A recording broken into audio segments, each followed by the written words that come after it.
Hello, good day everyone. I am Alvin Sabihon, and for today we will discuss about arts, particularly kinds of subject in landscape, cityscape, and seascape. So without further ado, let's now begin. So a lot of arts, such as painting or drawing, that we have seen even before, that it's hard for us to determine what is the subject of this particular art is being presented. Like for example, we could see a painting that contains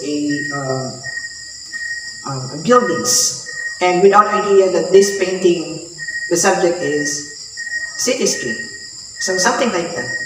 So it would be better for us to determine what subject does this painting or this art is being presented. So for today, those are the things that we will go deeper. So for today, those are the things or learnings that we will go deeper. The first kind of subject that we were going to discuss is about landscape.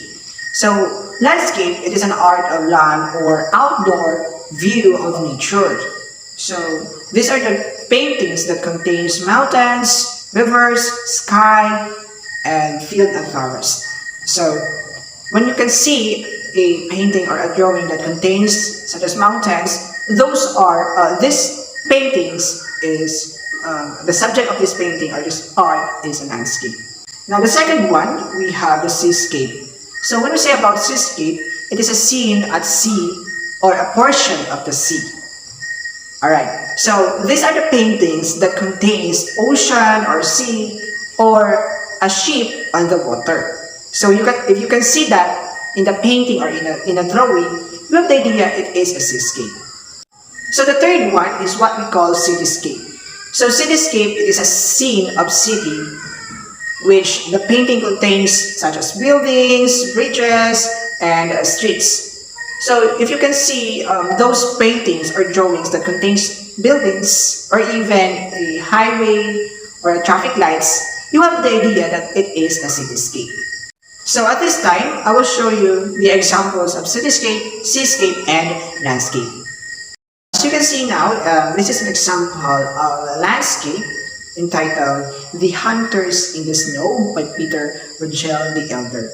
So this is an oil painting done on wood that captures a scene of three hunters returning home after a hunt while it was snowy.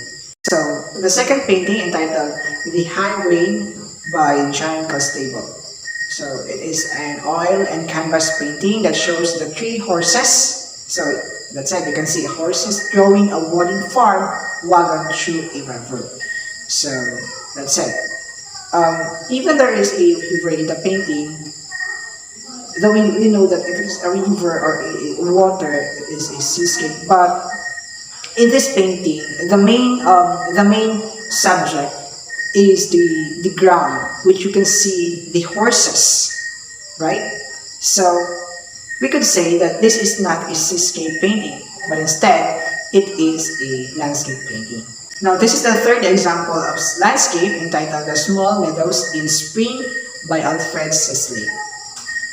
The work was a defection of wooded trail beside a river that runs between the villages of Rennex and by weed the surrounding trees and vegetation as well. So you can see there the trees and vegetation. So it is a good example of a landscape painting. Now, so this is a good example of a seascape painting. So the first one entitled Become of Happy Rock by Fitz Halley. I'm not sure the pronunciation. Right. The artist brilliantly portrays two large ships accompanied by the three support boats surrounding a little rock. So as you can see in the painting, there are boats and ships which are surrounding a little rocks. So it is more about ocean, right?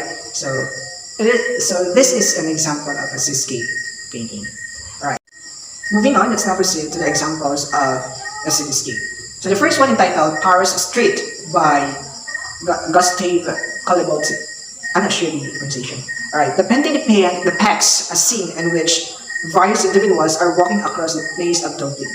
So There are individuals, as you can see in the paintings, that working in the place to build, which was a popular area of Paris during the time in which the work was painted.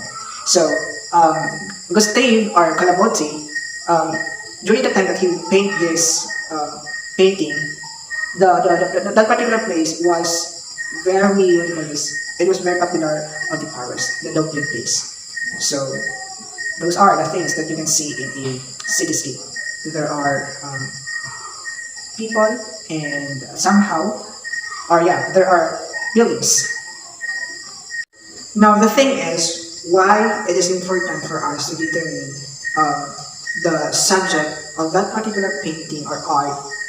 Of course, it is really important for us to determine or at least have a knowledge or a basic knowledge so that it would be easy for us or it would be better for us to understand what was the artist want to emphasize or what is the message of that particular painting. And as well as to the artist also, it would be easy for them also to emphasize their paintings or their drawings because they know what they are trying to emphasize. Ano yung gusto nila sa kanilang paintings? What is the message that they are trying to give to the audience? Because they know what is their subject. Alright, so I hope that you have something learned for our discussion for today, and that is all. Thank you and God bless.